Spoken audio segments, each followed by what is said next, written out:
Hello and welcome to Tees Life's Boro Backtrack. I'm Dave Allen, and this week we're joined by two Boro heroes from a special era in Boro's history, the late 70s and early 80s, when John Neal's Boro side were among the most exciting teams in the land. I'm joined first of all by a man whose pace up front made him a massive threat for Boro, and he was one of several talented young players who came through the ranks to be a star in that Boro side. Joined by, of course, David Hodgson. Welcome, Hodgie. Hi, Dave. Good afternoon. How are you? I'm very good. Great to see you, Hodgie, and looking well. Pleasure. And I'm also joined by another Boro frontrunner, dominant aerial force, I think is how Boro fans will remember him. He was once Boro's record signing for the princely sum of 135 grand. But money well spent, I think, on that certain man, Billy Ashcroft. Welcome, Billy. Hi, Dave. Hi, Hodgie, man. How are you doing? How are you, Billy boy? Hey, I didn't know you were record signing, by the way. Yeah. It's me and Ravanelli. Wow. Yeah. Ravanelli. And Afonso Alves. Don't forget Afonso. Yeah. Yeah. Well, listen, we're going to talk about some great days of the Boro, and you know, we could reel off some of the players that you were part of that team. Obviously, there was Jim Platt in goal, and there was Stewie Bohm at the back, and we had Craig Johnstons and David Armstrongs, Terry Cochran's. We had some really exciting players and some big characters. I mean, I'm going to ask you first of all. Start with you, Billy. I mean, how exciting was that young Boro team that finished 9th in the league? I think we got one season. It looked for a long time like we were challenging for Europe. We got the quarterfinals of the FA Cup and probably should have got further. But, I mean, exciting team when you look back. It was a fabulous team because I think John Neal always trusted youth. And we just started to lose the likes of Terry Cooper. Poor Billy Madden, he had to stop playing. And we got the likes of Proc and Hodgie were playing. Ian Bailey came in. Craig Johnson actually played as well. And I think when you got that little blend of youth and you got the characters that we had, I think we were going places. And I think John was always that one that he just wanted the better of the team all the time, just to get that. But it was youth. And these lads were great. I mean, I loved it when Hodgie was there and Proc. They were really good lads, and they kept the dressing room alive. You know, they were mad as a box of frogs, but really good lads. What about yourself, Hodgie? What's your memories when you think back to, you know, that was a bloody good team? To be honest with you, Dave, sometimes I wish that was never in my lifetime, because I'm coming up with 60, and all I ever look back is that specific period of my life, and miss it so much, because it was a great place to be at the time, Middlesbrough. Okay, for us, especially for us kids, we had the likes of Billy, Craigsy, Tony Mack, Bomey, Spike Armstrong, John Mahoney. All these lads were senior pros, but great lads. Do you know what I mean? So the whole dressing room was a great place to be in. And then, obviously, I left to go to Liverpool. It killed me. It actually took me a long, long time to get over it. And that was because of the spirit of the seniors and the kids at the time. Incredible. I guess you were only young, and you had nothing to compare it to then, so you just took it for granted, I guess. Well, yeah, that's true. But at the same time, it was just being there, that specific time under John. Obviously, I joined with Big Jack, by the way. He was my first manager. But to be at that club, at that period of time, in that town, it just seemed that everything was together. The fans and the players and the club, it was just a wonderful place to be. And I've been dead lucky that I went on to play. I hate Liverpool and so on, and won this and won that. But to be honest with you, if I could unwind it all and make a stance, I would probably wish never have left the Boro. There you go. That's honest as well, by the way. You did come back, of course. Well, yeah, for about 1.5 games. I was going to say, for those who don't remember, of course, it didn't go exactly to plan, did it? What do you remember about your ill-fated return under Bruce Treoch? Yeah, I didn't even want to come back at the time. I'd actually lost my love for football, in all honesty, truthfully I had. And I didn't want to come back. I wasn't in top condition. Actually, had been out for about 3 weeks with a knee injury. And I think, God bless him, Barry Geldard really pushed to get me back. I played the first game away at Bournemouth, which was away from home. I joined the team down there, I think, if I remember rightly. And then got sent off in the second game against Bristol City. I elbowed Keith Curl off the pitch, or punched him off the pitch. All to do with the fact that him and Big Joe Jordan were trying to mash up young Colin Cooper at the time, you know. So, and I stepped in with an elbow or two, and unfortunately cost me a red card, and that was it. End of Boro days. Billy, it's not something that you would have approved of, that type of. That's disgusting. That story. Elbows. Hey, these kids though. You were a breath of fresh air, you lads. I promise you, it was really good. Just we're going on about elbows, right? I mean, I looked up at Billy. He was the senior, but he was like the big centre forward who sort of protected us like the kids.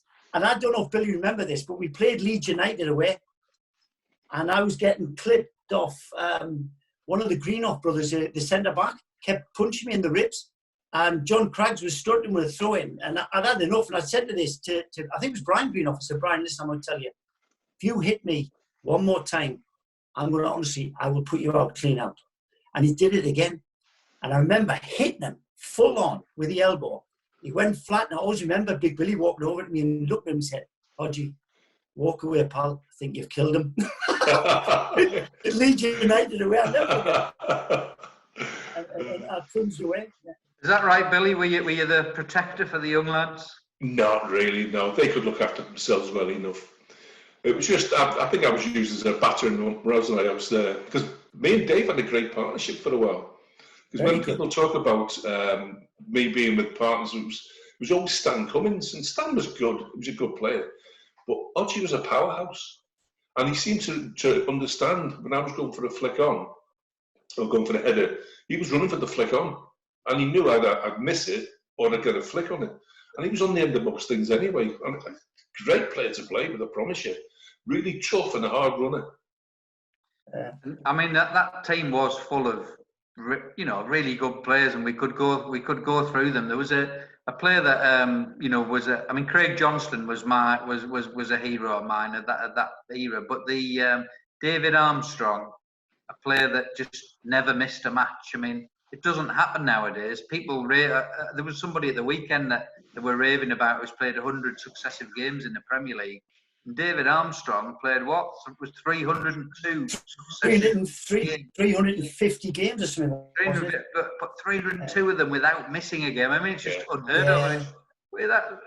Was he? What do you remember of Spike Armstrong as a footballer, Billy? Spike.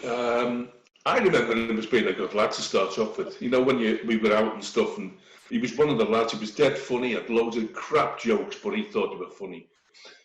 As soon as he crossed that line on the football pitch, that brain turned to the football brain, and he was looking. He was never looking for that simple pass that was just, I've done my little bit of a job and get on with it. He was always looking for a really good sort of searching pass. He had great skill. He had a good engine, and he had a good understanding. He'd know what other people were thinking, what they were going to do. And I don't know how we finished up with so little caps. Did he get one cap? Yeah, I think he got two. Got another one at Southampton. Yeah. He was the best left-sided midfield player in the country at the time, and I think he should have got a hell of a lot more, especially with his consistency. 328 games. He was a great player. Yeah. Hodgie, would you agree with that? I totally agree with you. I mean, his nickname was Einstein. That's it, yeah. Yeah. His nickname was Einstein. And you asked Spike something, he always knew the answer for everything. And he was a bit of an Arthur Daly. If you wanted something like a nice watch or something, Spike somehow would turn up with one. And that's what type of lad he was.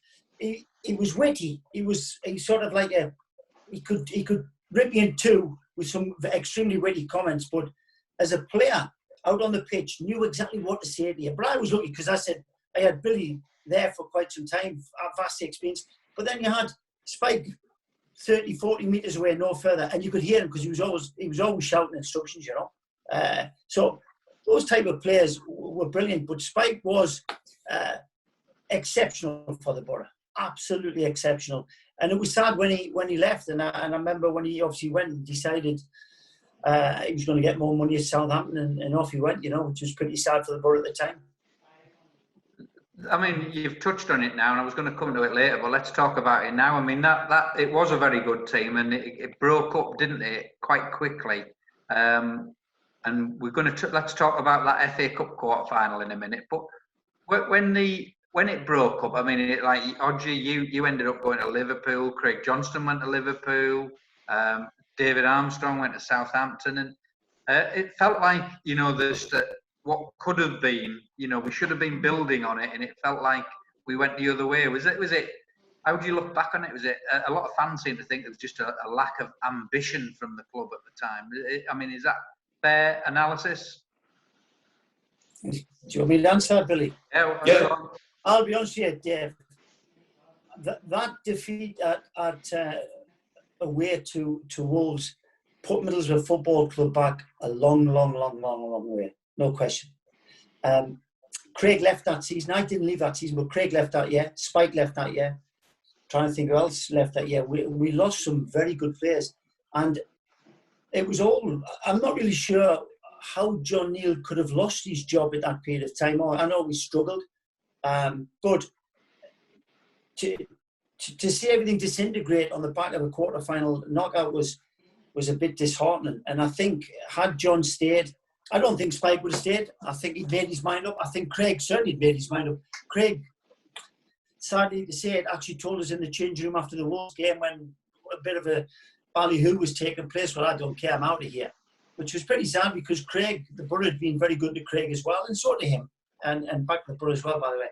But I just don't know why John would lose his job on the back of that quarter-final. We were still a very good side. We were maybe one or two players away from being a very good team, to be honest. Did he lose his job? I always thought he just moved. He got a better offer and he went to Chelsea.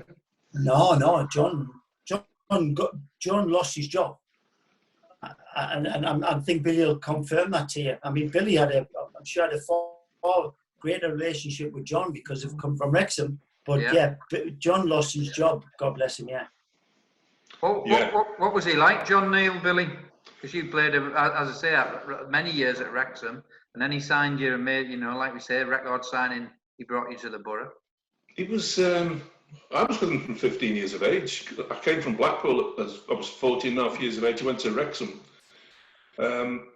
And what it was a kid in our road who played for Wrexham, and he said, you need to come and train with us. And there's a guy called Jack Daniels, who was a scout. And he took me over to Wrexham, and I played a couple of games. I played one game for the B team, one game for the reserves. And John said, when you leave school, there's a job for you. I'm going to take you on the ground staff. Well, the following week, I found digs in a place called Mould, and I left home, and I lived in... But I'd only played probably 20 games of football in my entire life. I didn't start playing until I was 14. But really? John saw something. Yeah, I was an athlete at school. I was a swimmer, and I was a triple jumper. And John saw something. I remember that. Yeah, I'd never played for the school ever. Yeah, I remember being a swimmer. Well, the guy who was at school with me was Bob Scott, who played for Hartlepool. And Bob was the centre half, and I couldn't get a game. So I was a swimmer. And when John took me over, he got in touch with my parents. He said, don't worry, I'll look after him. And he looked after me. In fact, I nearly signed for Chelsea. So it was like going above and beyond to try and look after me through my years. So he signed me at Boro, and as soon as he said, because there was other clubs who were interested, but as soon as he said John Neal's wants to take it over to Middlesbrough, I looked on the map where Middlesbrough was. I thought, that'll do me. And as soon as he phoned, he came to the house, and that was it. Yeah, I'll sign. But he was very softly spoken, wasn't he? But so what was he like as a gaffer in the dressing room? He was brilliant. I mean, when I was at Wrexham, I mean, you know about the drinking culture that you got. Well, that was like one of the guys who liked a pint and stuff. On a Wednesday in Wrexham, we used to go to a pub called the Panzer Rockin' and play darts.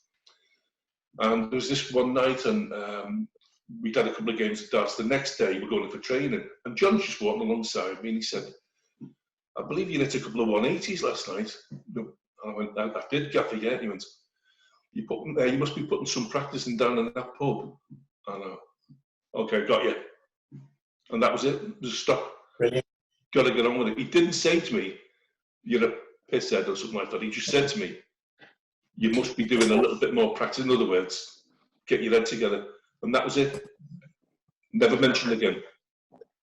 Hodgie, how did you find John Neal as a gaffer? Oh, fantastic, eh? I don't think, I mean, it's hard to say, had he not come to the Boro, you know, would have gone on, maybe myself and Craig, certainly Craig, by the way, because Craig benefited massively from John Neal's presence in the football club, and of course myself as well. He was exceptional. Eh? I would have run through brick walls for him without even a second thought. And he didn't used to say an awful lot. Billy, as I said, Billy knows him better. Very quiet chap. On the training ground, and Billy's right, he was very, very, very good at identifying a player. He knew it. He did it when he went to Chelsea as well. He took Speedy and Dixon and all these people Spackman were all playing lower leagues, brought them all in. Incredible. And he had time for kids. And like Billy said very early on, he was very good with youth. And he used to take us on the training ground, me in particular. And he would just drill into me what I needed to do. And the sad thing is that when I left Middlesbrough to go to Liverpool were the complete opposite. You didn't do any training sessions in the afternoon. You didn't come back and do weights. You didn't do any physical work in the afternoons. You simply played 5-a-side and went home. And had, say, for example, John Neal been at Liverpool, then I probably would have stayed there for 10 years. I mean, that's how much I respected him and admired working for him. You know, he was brilliant. He loved youth as well, because when I signed for Wrexham, I was the first of the youth to actually sign and get in the first team. But he also signed Graham Whittle, who probably on the record scores at Wrexham, Mickey Thomas, who went to Man United and Everton, Joey Jones, who went to Liverpool with Hodgson. Yeah. And he had like 9 players come through the youth team that played for the first team. So the amount of money he saved, but made on players that were selling on, he knew talent, and he loved watching young lads playing football, and you know, the enthusiasm you get, and that's where a lot of the older players sort of fell away and went by the wayside. And you had to be special if you were over a certain age to get in John's teams, like Spikey would, or Craigsy, something like that, Jimmy Platt. He liked exciting players, clearly, didn't he? I mean, I often used to think that it would have been nice for him, Mickey Thomas, to have followed you over from Wrexham to become a Boro player, but obviously he went to Man United. But he did sign. I still remember watching from the Holgate and thinking, now this is exciting, when we signed Terry Cochran, and very soon after that we signed a goal scorer in Mickey Burns, who within weeks scored 4 in one game in a 7-2 win over Chelsea. That game, I mean, people just are in awe that we beat Chelsea 7-2, but it wasn't the same Chelsea side that we know now, of course. But I mean, what do you remember of Terry Cochran and Mickey Burns coming into the club? Because that was a real, you know, obviously injection of attacking promise as well, wasn't it? Was Mickey there before you, Billy? No, Mickey signed probably 2 years into my time at Boro. Oh, wow. I actually thought he was there before, but Terry Cochran is a funny story. TC signs, and I was an apprentice, and I was head apprentice at the time, and all the changing rooms had been cleaned. Everything was immaculate, and I'm waiting for inspection, which was Bobby Murdoch, was my coach at the time, youth coach. So Bobby would come round and check everything.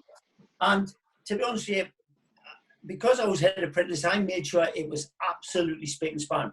And then this kid, in all honesty, it was like a kid. This kid walks in, and I'm stood in the change rooms. He walks past me, goes in, goes to the toilet. So I follow him. Excuse me, what are you doing in here? he said, what's it got to do with you? You know, his Irish accent. I said, well, to be honest with you, one, it's a change room. 2, it's just been goddamn clean and you're walking all over it. And 3, I haven't got a clue who you are. He turns around and says, I'm Terry Corcoran, I've just signed. Oh, sorry. I apologise. But he was just like a little boy. It was incredible. He was just young face kid, you know. I said, oh, I'm sorry, I wasn't aware of it. Don't worry about it. And out he went again. That was it. And TC ended up being a great lad, one he believes. Funny as anything. He's a character. Man is a marcher. Honestly, man is a marcher. So funny. But at the same time, so infuriating. And I'm sure Billy would have found that's probably why me and Billy ended up having a great relationship, because probably Billy knew when I got to a certain place, I'm only going to pick him out lock, stock, barrel. Whereas with Terry, you hadn't got a goddamn clue what he's going to do. I mean, I nearly come to blows with him at Swansea away once, or even when we won 5-0, I nearly come to blows with him because you didn't know what he was going to do. You didn't know if he was going to pass the ball, cross the ball, shoot. He was just a one-off, but a great, great lad and a very, very good player as well, by the way. Billy, you were waiting for the crosses to come in, and Terry was probably thinking, well, I'll just beat that full back one more time, wasn't it? One more time. Well, that was it. Well, Dave. I'll be in the middle like that, like the singing. It'll be over in a minute, don't worry. But he was a crowd pleaser, and I see him still, and he's a great lad. He's really still funny, but yeah, what a good lad, good player. But if he'd have put those balls in first time, I think me and Nodgy would have been a little more happy with him. Hey, that Swansea game now, that was a classic, wasn't it? I mean, I remember they were top of the old second division, and we were having a bit of a tough time in maybe the lower half of the first division at the time, and I think they thought, here we go, Swansea, you're going to get one over on the Boro there. I think it was match of the day cameras there, and what happened? 5-0 to the Boro. Well, Craig wasn't playing. Jimmy Stewart was the goalkeeper, by the way. At the time, Platty came in that day, and Craig, all 3 of them didn't play. And the odds were against us. I think Billy scored first, if I remember rightly. I can't remember. I think I got 2 that day. In fact, I made Billy's goal, Mickey Angus's goal, Terry Cochran's goal, and got 2 that day. You're better than what I thought. What a good player you. Hey? Oh, we've lost your sound there, Billy. What have you touched on your phone? Has he gone? Hodgie, I didn't switch him off, did you? Yeah. Because he was starting to give me some stick, I think, on it. But no, that particular game, Dave, was a one-off. You know, we could have been 1-0 down, 2-0 down the first 10 minutes. Yeah. Quite easy, because Billy, I think, was playing centre half that day as well. And the ball went over his head, over Cradgy's head, and I can't remember who it was, but they missed a very, very easy chance. You know, but we battered them. To win 5-0 away from home at that time was a great result. Great result. Incredible. What's because I'd love to hear what Terry Cochran makes of you suggesting that you set up his diving header. Sorry, his overhead kick. His overhead kick, rather, not diving header, overhead kick. Well, actually, when I say I had a hand, he had now to do from there, did he? Down the channel, taking one or two on the far corner, and I remember putting the cross in. But if I remember right, I think it was Procky might have headed it down. Yeah. And then Terry done the scissor kick. So I'll take that assist away. I'll give it to Procky. But it was funny. Great finish. And off I don't know where he went. Off he went on some mad run. Not too sure. But yeah, great finish. But it was a great result that day. I'll never forget it, you know. Yeah. And we seem to stuff somebody every year. There was Chelsea one year. There was Swansea one year. And 6-1 against Norwich. Do you remember that one? Norwich City. Bosko. God bless his soul. Bosko played very well that day, yeah. Yeah, so tell us about Bosko, because he was like, that was like, it was very exotic, wasn't it? It was bringing in a foreign player from Yugoslavia, as it was there. I think it was after we'd been linked with, I think we got linked with Ari Hahn, and then there was two Argentinians coming out of after the World Cup, and they were very close, by the way. Yeah. Rennie Houseman.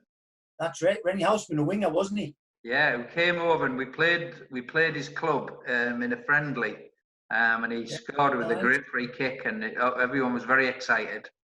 Yeah, but it never quite happened. No, it didn't come off, and as you say, we made 1 or 2 foreign signs. But Bosko's